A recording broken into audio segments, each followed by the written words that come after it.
নমস্কার, good morning, শুভ সকাল all my student and learners. Netaji Subhas open ইউনিভার্সিটির সমস্ত স্টুডেন্টকে আমার ইউটিউব চ্যানেলে স্বাগত জানাচ্ছি। শুধু নেতাজি সুভাষ ওপেন ইউনিভার্সিটি নয়, সমস্ত ইউনিভার্সিটি স্টুডেন্ট শিক্ষার্থী যারা আছে সবাইকে স্বাগত।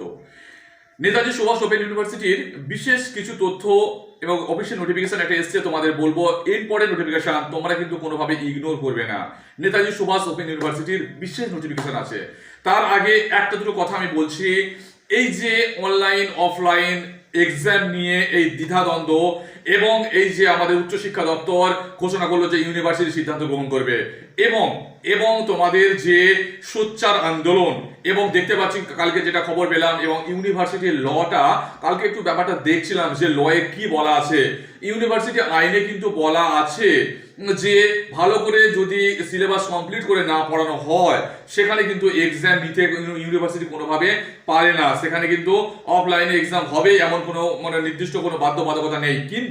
কিন্তু আমাদের এই উচ্চশিক্ষা দপ্তর বলো আর ইউনিভার্সিটির যে মুখ্য আধিকারিকরাই বলো, এক্স্যাক্টলি স্টুডেন্টের পক্ষে খুবই একেবারে মানবিক তার তো কোনো দৃষ্টান্ত আমরা খুব একটা দেখতে পাচ্ছি না। শুনছি ক্যালকাটা ইউনিভার্সিটির মিটিং হবে 20 তারিখে, তারপরে হয়তো সিদ্ধান্ত হবে, এবং বিভিন্ন ইউনিভার্সিটির মিটিং গুলো চলছে বা চলবে, এইসব ডেট গুলো দিচ্ছে, এরপরে সিদ্ধান্ত হবে কি হবে এক্স্যাক্টলি। ও এই সমস্ত রায়গুলো যে তোমাদের পক্ষে যাবে তার কিন্তু খুব যে আশা করে আমি দেখতে পাচ্ছি না, কারণ দেখতেই তো পাচ্ছি ওদের অমানবিক মুখগুলো স্টুডেন্টের বিপক্ষেই যেন বিভিন্ন রকম কথা বলে যাচ্ছে। তবু দেখা যাক কি হয়। এই ক্ষেত্রে একটাই বড় হস্তক্ষেপ, সেটা হচ্ছে আমাদের মাননীয় আমাদের সিএম যেটা আমাদের মমতা বন্দ্যোপাধ্যায়, উনি যদি এই বিষয়টা হস্তক্ষেপ করে আমার মনে হয় সবচেয়ে বেশি সব ইউনিভার্সিটির, শুধু স্পেশাল ক্যালকাটা ইউনিভার্সিটি নয়, যাদবপুর নয়, একেবারে সার্বিক ওয়েস্ট বেঙ্গল সব ইউনিভার্সিটির কাজটা একমাত্র করতে পারে আমাদের দিদি মমতা বন্দ্যোপাধ্যায়। দেখা যাক নবান্ন অভিযানের যে প্রস্তুতি চলছে তার ফলশ্রুতি যদি কিছু আমরা পাই। এবার আসছি নেতাজি সুভাষ ওপেন ইউনিভার্সিটির বিশেষ অফিসিয়াল নোটিফিকেশন কি বলেছে। ইগনোর করবে না, কারণ আমি বলছি এর আগে কিছুদিন যেটা দিয়েছিল বিডিপি রেনুয়াল, আজকের এবার যেটা দিয়েছে nsou পিজি মানে পোস্ট গ্রাজুয়েটদের রেনুয়াল, এটা হচ্ছে সেকেন্ড ফেজ। এরা আর কোনো ফেজ দেবে কিনা তার কোনো বাধ্যবাধকতা নেই, কারণ মানবিকতা একদমই নেই। তাই তোমরা টাইম মিস করবে না। পোস্ট গ্রাজুয়েটদের রিনুয়াল করার জন্য নোটিফিকেশন দিয়েছে। কারা করবে?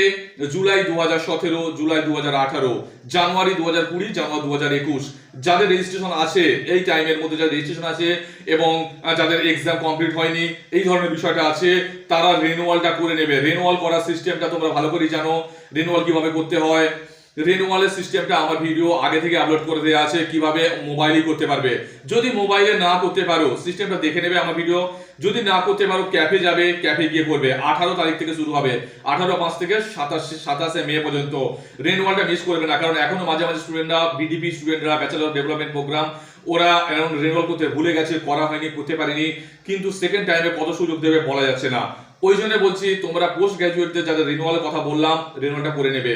সমস্ত স্টুডেন্ট পিজির রেজিস্ট্রেশনটা বললাম 17, 18, তারপরে 20 আর 21 এদের রেজিস্ট্রেশন যাদের আছে তারা রিনুয়ালটা করে নেবে। আচ্ছা, এই রিনুয়ালের ফিসটা দিয়েছো কিনা বা ফার্স্ট পেজে করেছো কিনা এই সন্দেহটা হতে পারে, অনেক সময় মনে থাকে না। পেমেন্ট স্ট্যাটাসটা একবার চেক করবে। পেমেন্ট স্ট্যাটাস বা স্টুডেন্টশিপ সার্টিফিকেটটা যদি ক্লিক করো পেয়ে যাও যে ঠিক আছে পেমেন্ট করা আছে দেখাচ্ছে, তাহলে অসুবিধা নেই। কিভাবে চেক করতে হবে সেটাও তোমরা দেখে নেবে যে আমার করা আছে কিনা ফার্স্ট পেজে। যদি না করা থাকে কিন্তু ইমার্জেন্সি করে নেবে, কোনোভাবে এটাকে মিস করবে না। এরপরে কতটা কি ফি লাগবে মানে এই রেনুয়ালের জন্য? আর্টসের খুব বেশি আর্টসের খুব বেশি ফিস নয়, ওটা ওই 4400 মতো পড়ছে, এবং তোমাদের যেটা ম্যাথামেটিক্স ওটা হচ্ছে 5800 মতো। একটু বেশি যেটা সেটা হচ্ছে ওই জুওলজি এবং জিওগ্রাফিটা প্রায় 18,000 প্লাস আছে, এবং স্টুডেন্টশিপ যে ফি ওটা 600 টাকা। তোমরা কিন্তু অতি অবশ্যই রিনুয়ালের কাজটা, পোস্ট গ্রাজুয়েটের রিনুয়াল কাজটা তোমরা করে নেবে। রিনুয়ালটা তোমরা তাহলে করে নিচ্ছ, একেবারে কোনো অসুবিধা নেই। ফোনেতেই করে নাও, যদি অসুবিধা হয় কম্পিউটার ক্যাফে যাও, কিন্তু কাজটা করো। সেকেন্ড টাইমে এটা সেকেন্ড ফেজ রিনুয়াল বা পোস্ট গ্রাজুয়েটদের জন্য, এরপরে আবার সুযোগ দেবে কিনা তা কিছু বলা যায় না।